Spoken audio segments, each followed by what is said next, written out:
Bum bum bum bum bum bum bum bum bum bum bum bum bum bum bum.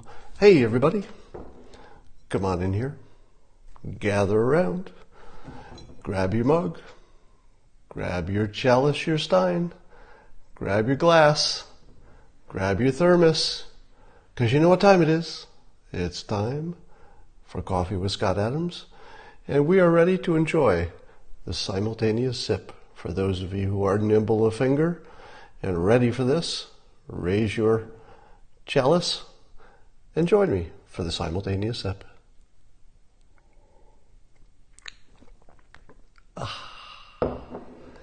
Good stuff. So I note that there's a group of child protesters who are protesting. I guess they're going to Mitch McConnell's office and protesting. And you know that they already protested with Dianne Feinstein. That didn't work out so well for them. And so the question I ask myself is, have the Democrats decided to use children to make their argument? Now, I don't want to make the obvious joke that AOC is 29 and she's kind of young, and that might explain a lot.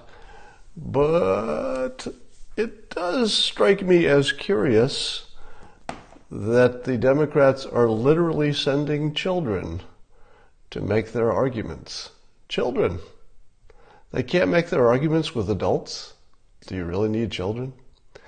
Now, there was a hilarious, but possibly shocking, poll that we just saw go around. David Axelrod sent a poll around, and I tweeted it, in which the priorities of the country were ranked. And of course, stuff with the economy and healthcare and stuff were up toward the top. But way down at the bottom of the list of priorities, second from the bottom, was climate change. After all that's been said and done about climate change, it's at the very bottom of the list of priorities. Now, I wouldn't make too much out of that, because it doesn't mean it's not a problem. It just means people have ranked it low. And that could be an artifact of the fact that half of the country thinks it's literally a nothing.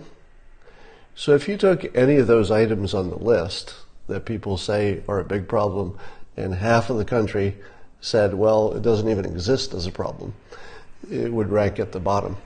So, for example, if half of the country didn't care about the economy, then no matter how much the other half cared about it, it would still be at the bottom, because half of the country doesn't care about it at all. So being at the bottom of the priorities is not an indication that the public doesn't care about it. That's a false interpretation, in my opinion. It's an indication that half of the country doesn't even think it exists as a problem, and half of the country, and these are rough numbers, maybe it's 30%, maybe it's 40%, maybe it's 50%, and then another big chunk of the country thinks it's the worst problem in the world. But since the poll question presumably did not capture let's say, the degree of caring, meaning that if half the country say it's irrelevant and half the country say it's the biggest problem in the universe, it's still going to get rated as not much of a problem, because half of the people said it wasn't anything. So that was a little bit misleading poll, but interesting to see where it ranks. All right. So we're watching CNN and the anti-Trumpers in general open what I call the portal to fake news hell. And that's in the form of primarily Michael Cohen.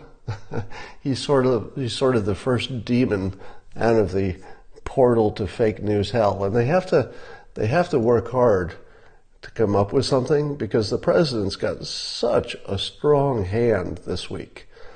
First of all, whenever the president goes overseas, good things seem to happen, at least in terms of the public's opinion of his competency and everything else.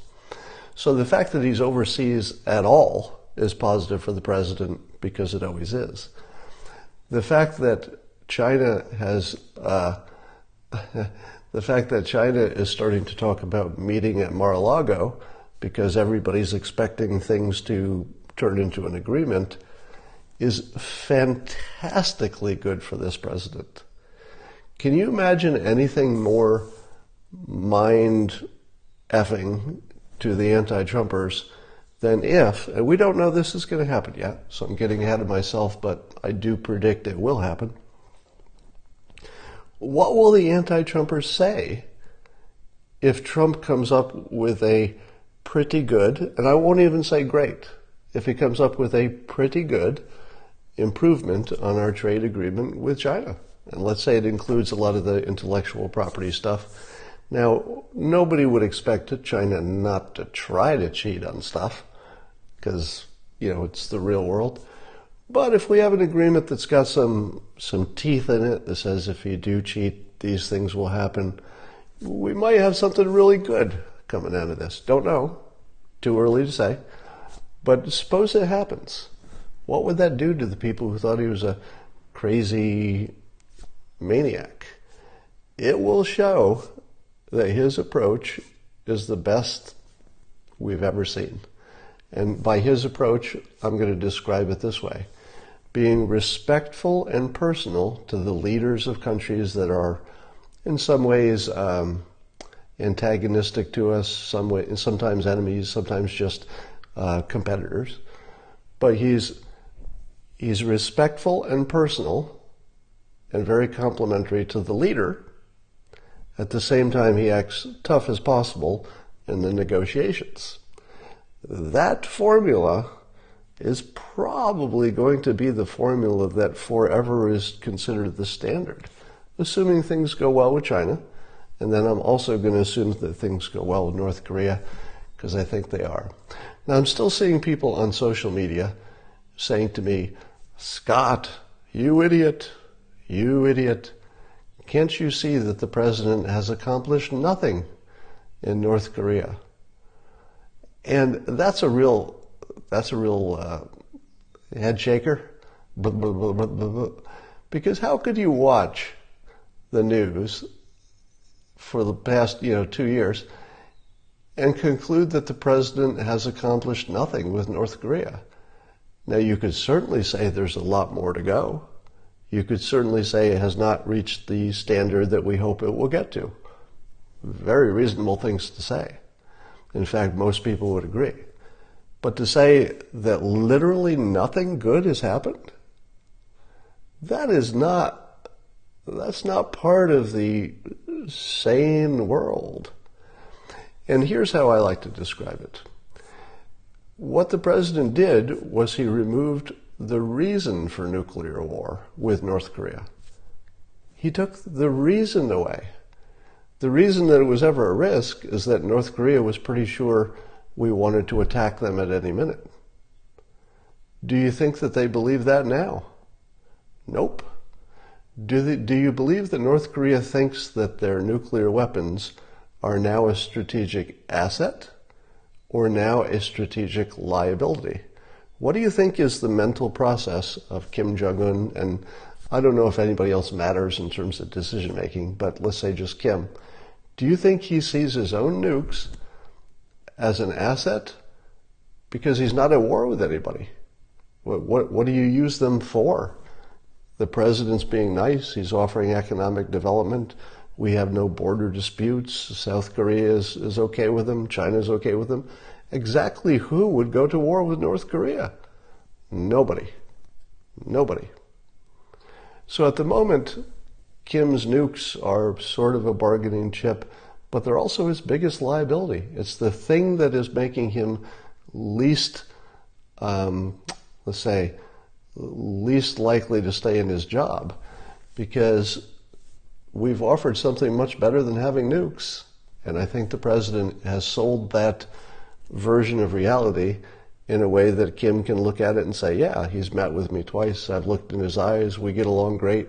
I don't think he means to kill me.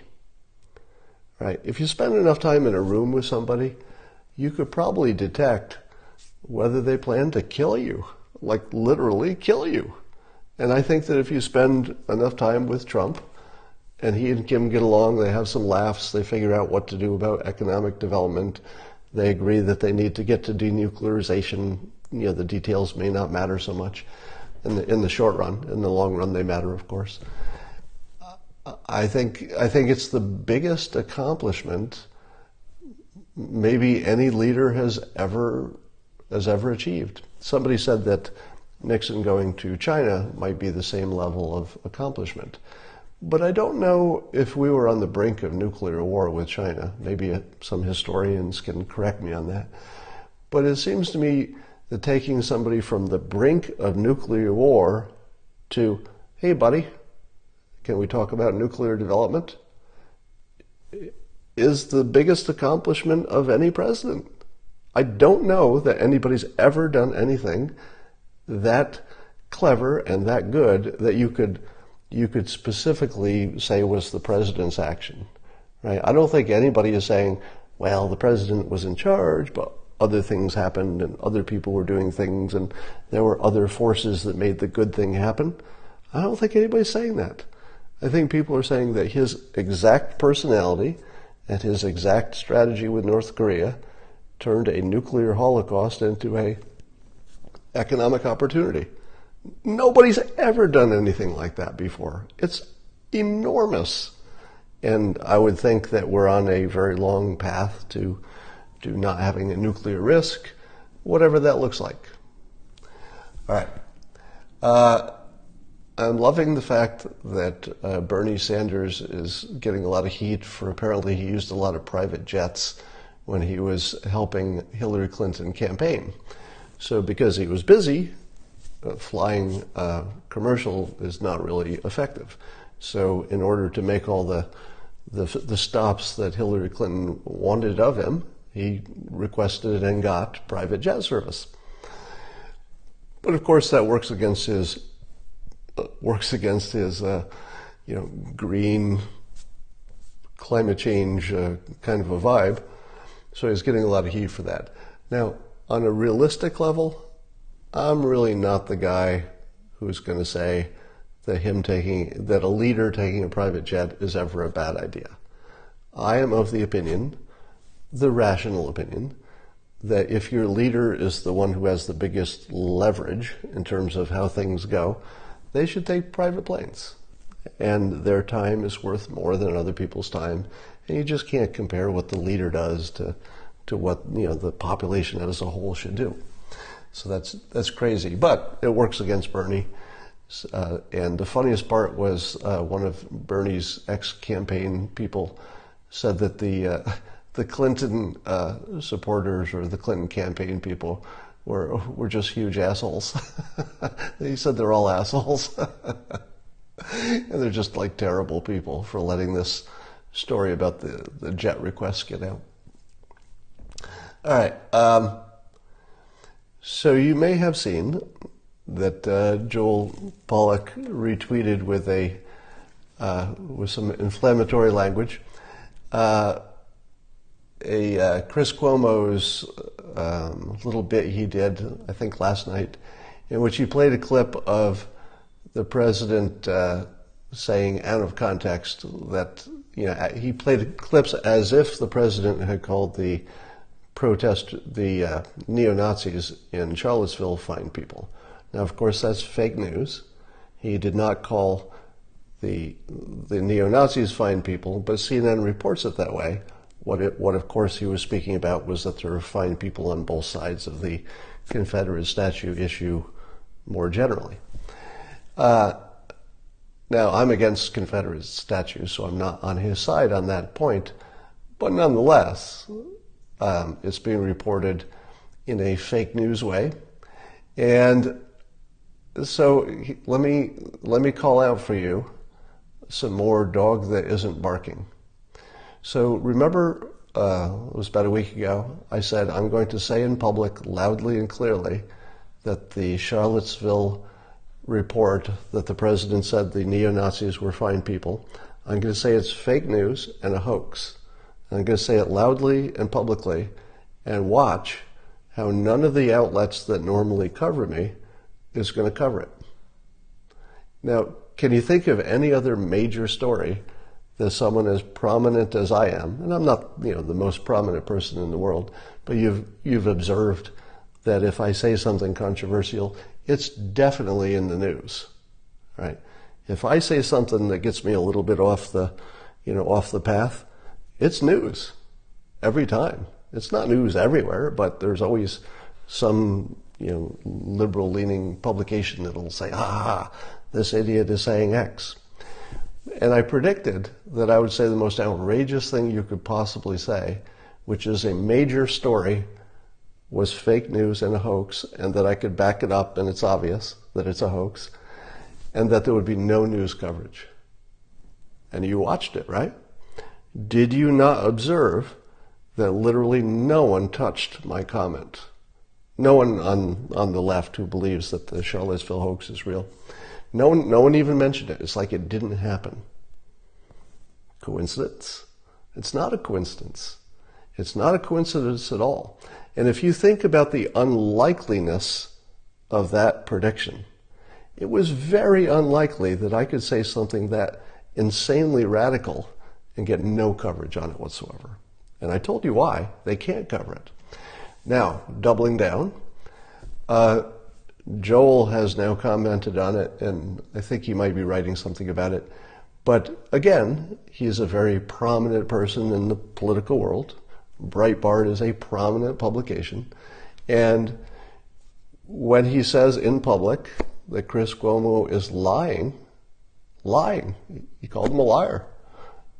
Do you think that Chris Cuomo will respond? Now, normally what would happen if somebody reports news and someone else prominent calls him out and says, you're literally a liar, what would be the normal response of the person who's being called a liar? They would respond, right? You're not going to see it. So I predict that you will not see something like a real response. There might be like a brushback or something, but I don't think Chris Cuomo can respond in any way, because if he does, it's going to bring attention to the accusation, and the accusation is so much stronger than the fake news that he's not going to be able to survive even the conversation. And when I say survive, I mean in terms of his interpretation of the world. So watch for the dog that doesn't bark. Watch how loudly and often we can say the obvious statement that the Charlottesville reporting is fake news and a hoax, and the most dangerous thing that's ever happened in this country, in my opinion. So dangerous, in fact, that I was wondering if there could be a class action suit against CNN. Now, I'm very much against class action suits and lawsuits. I just think it's a horrible world to live in.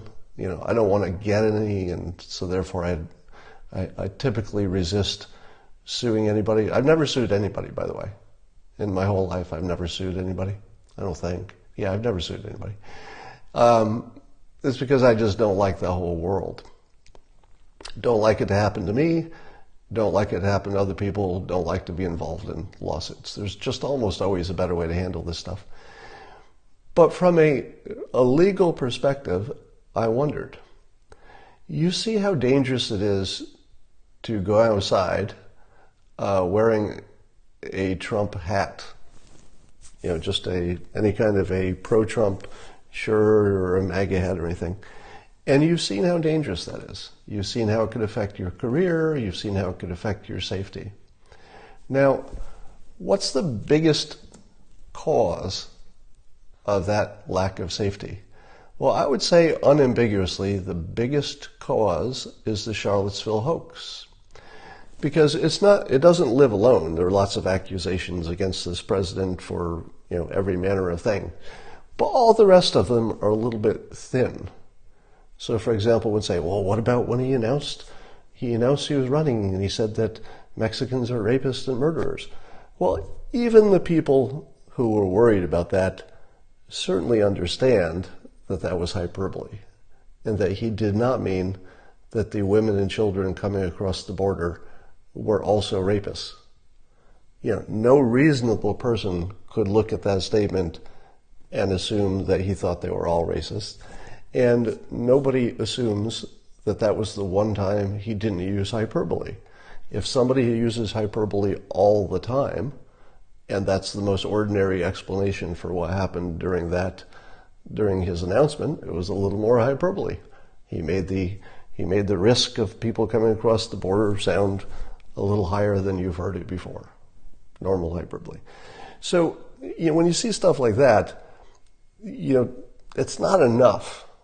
It's not enough to create the bubble of fear and just the crazy stuff that the anti-Trumpers are thinking. It's the Charlottesville hoax that's the king of all the hoaxes. It's the one that people think, this one we don't have to wonder about because we heard it in his own words. That's what people think about the Charlottesville hoax. They believe they heard something racist that was contemporary, meaning current, and in his own words, and unambiguous this time. Those other things you could see the argument. You could say, oh, okay, maybe I'm taking this out of context. But with Charlottesville, people said, this one seems just too obvious. It's his own words. It's being reported everywhere. It's his own words. How could I be wrong? That's what makes it a hoax, because it was out of context. It was a hoax, and it's the big one. It's the mother of all hoaxes. The Charlottesville hoax is the mother of the Smollett hoax. It's the mother of the Covington hoax. It's the mother of all hoaxes. And it's the one that is the most resistant to any kind of reason. I just had a back and forth with somebody here on Twitter, and I wish I could, maybe I can find it, because I wanted to show you what happens when you expose someone who believes in the Charlottesville hoax, when you show them the actual quotes and the context, and then you tell them it's obvious that he wasn't talking about the neo-Nazis as being fine people. What happens to somebody, if you watch my Twitter exchange, that was this morning, they will devolve into word salad. And if you should see it just for entertainment and education purposes. It's on my Twitter feed this morning. It's somebody I was going back and forth with. Watch what happened to his last couple of tweets. They actually don't even make sense. They're words, and they form something like a paragraph, but they're actually just nonsense. And did some of you see it? If there's anybody on here who witnessed that, I'd just look for a confirmation that he did devolve. A word salad is when you have words in a sentence, but they stop having meaning. They just fit together as words, but they don't fit together with meaning. Yeah, so you're seeing some people confirm now that he devolved into actual babble, just babble. Now the babble is when you know you've, and by the way, I'm not making this next part up. When you get that kind of babble, irrational word salad answer, it means somebody has been pushed into cognitive dissonance. As a trained hypnotist, I've seen this many, many times. If you're new to it, it's shocking and you might misinterpret it. You might look at it and say, he must be just a troll, and when you got him with your logic, he's trying whatever he can. And maybe that's part of it. But it's a classic signal for someone who's trying to get out of their mental prison, but they can't. They hit a wall, and they just degenerate into word salad. So let me give you an argument here for my interpretation of the Charlottesville situation versus the hoax interpretation. My interpretation was that the president went on television and said that there are good people on both sides of the statue debate. This makes perfect sense because he's actually said he's in favor of keeping the statues. And if any side was bad, that was going to be the side that you thought had a problem, right? The people who want to keep the statues. I'm not in favor of keeping statues. I think they're offensive, but I'm just giving you that as background so you know my own bias. But since he has been publicly in favor of statues, you would think that he would say, well, there are good people on both sides of the statue question because he is one of those people. In his own mind, he's a good person, don't you think? Don't you think that the president thinks he's a good person? Don't you think that he thinks his buddies, his advisors who also want to keep the statues, the writers, the people on the right who want to keep them, don't you think that the president actually thinks they're good people? Of course he does. There's no mind reading involved in that. That's sort of an obvious statement, right? Nobody would really disagree with that. So my interpretation is completely normal and consistent with everything we've seen before and everything we saw after, because he specifically condemned the neo-Nazis and the racists when asked to clarify. So the normal explanation is completely normal, completely consistent with the past, fits all the data, completely consistent with his clarification later and everything he's done since then. Now let's look at the hoax interpretation. Here's what you need to know. Here's what you need to believe is true in order to buy into the hoax that the president went on live TV and said racists were fine people. You'd have to believe, first of all, that my more obvious and normal explanation is the wrong one. So right away, you're on shaky ground, right? Because there's a normal explanation that explains all the data. You'd have to agree that you'd have to believe that he sided against his own family. Let me put it this way. Here's a quote for you. If you want to quote me later, here's the pull quote. I wrote it down so I'd say it right. The only difference between Antifa and the neo-Nazis who were at Charlottesville, the only difference, well, not the only difference. Let me say it again. A big difference between Antifa and the neo-Nazis at Charlottesville is which members of the Trump family they wanted to kill. The big difference between Antifa and the neo-Nazis marching in Charlottesville is which members of the Trump family they wanted to kill. Now, I would say that probably the Antifa people would have loved to see bad things happening to the president, and probably to Jared, because he's central to the administration. Whereas the neo-Nazis would be more about deporting Ivanka and Jared and the president's grandchildren. So where the neo-Nazis would also want to kill Trump's grandchildren, Antifa would only want to kill Trump himself and maybe Ivanka and Jared. So the big difference between them is which members of the Trump family they wanted to kill. Now, CNN is reporting that the president said there were good people on both sides.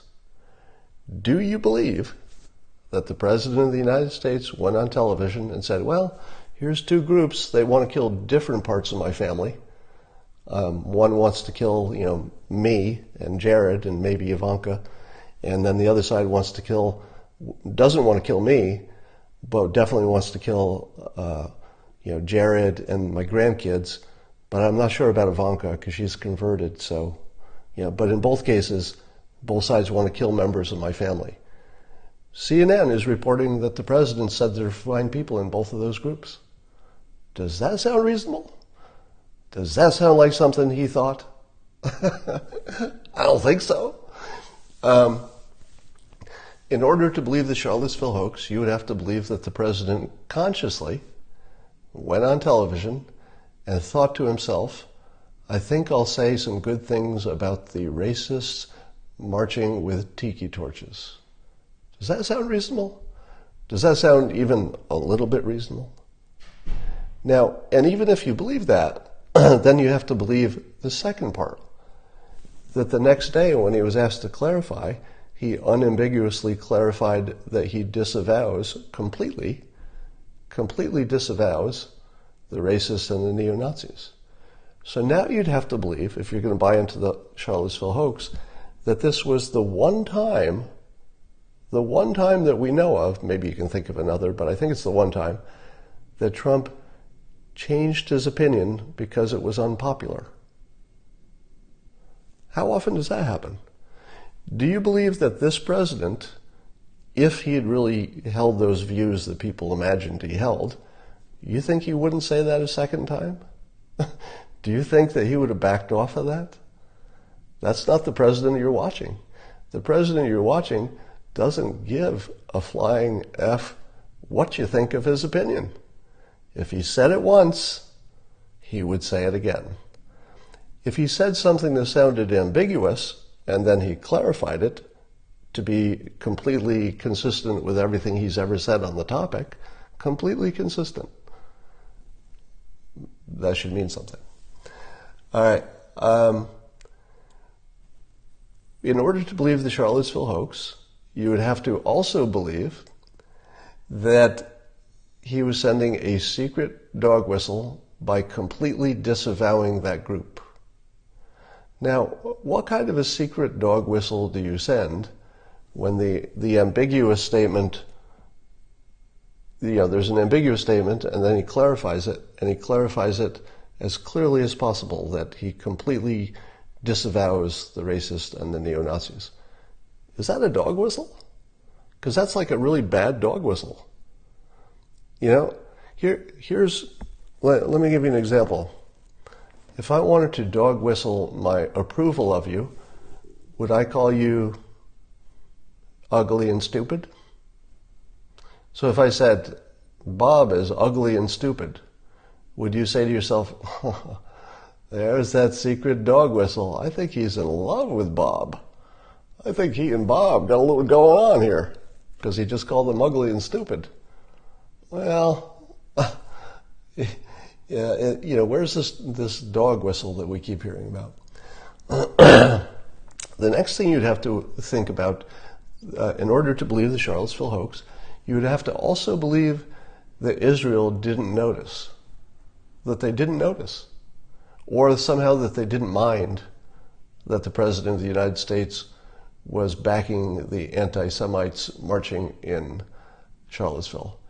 Do you think Israel would give him a pass on that if it were true? Do you think Israel believes CNN's reporting? Do you think Netanyahu sees Cuomo reporting that the president praised the people who were marching with anti-Semitic statements? Do you think Netanyahu watches that and said, oh yeah, that's real news? Not a chance.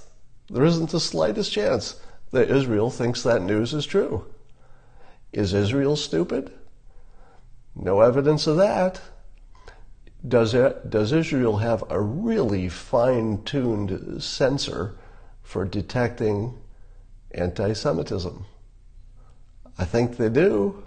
I think they've had some practice. And if they don't see it, who do you trust? On a question of, is something anti-Semitic, do you trust Israel or CNN? One of them is credible on that question. You would have to also believe, if you believed in the Charlottesville hoax, you would have to believe that the 60 million Trump supporters are okay with it. You'd have to believe that 60 million people would be okay in this country with the sitting president praising white supremacists marching, saying anti-Semitic things. 60 million of them who somehow didn't notice this. Now, if you told me 1 million people believed it in a hoax, I'd say, well, yeah, 1 million people believe anything. But 60 million? And you can't find probably anybody in that group who believes he actually called the racists fine people. 60 million? None of them noticed? None of them noticed, right? Let's see. All right. So that's my point. Now, having completely demolished the idea that the president called the Charlottesville Nazis fine people. Do you think this will become a story? Nope. It won't. I will be completely ignored. And they will just they'll wait a few weeks and then they'll report it again like it's fact. But wait for this. If you see any kind of response, I won't even say that because there's no chance that you won't see any kind of response. But if you did see a response, it would be word salad. So that's my prediction. Prediction is you'll either see no response or you'll see one that is word salad. In other words, it'll be words that fit together, but they don't quite mean anything. All right. CNS, North Korea flame story yesterday vanished after you said it. I don't even remember what that was. Say something bad right next to it and get in trouble. Yeah, that's an interesting technique. So somebody's suggesting that I pair my statements about the Charlottesville hoax with something that's just so horrible they have to cover it.